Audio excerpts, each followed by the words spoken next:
লেবু গাছে সারা বছর এভাবে লেবু পাওয়ার জন্য যে গুরুত্বপূর্ণ খাবার আমাদের ব্যবহার করা উচিত, যেটা হলো মাসে একবার করে 50 গ্রাম মতন মাছের তেল। এটা কিভাবে মাটিতে দিতে হয় সেটা তোমাদেরকে দেখাচ্ছি।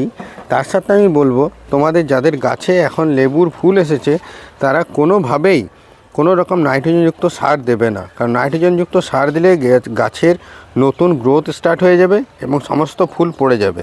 এই ফুলের কি পরিচর্যা করতে হবে যাতে না ফুল ঝরে পড়ে, তার জন্য আমার চ্যানেলটাকে ফলো করো।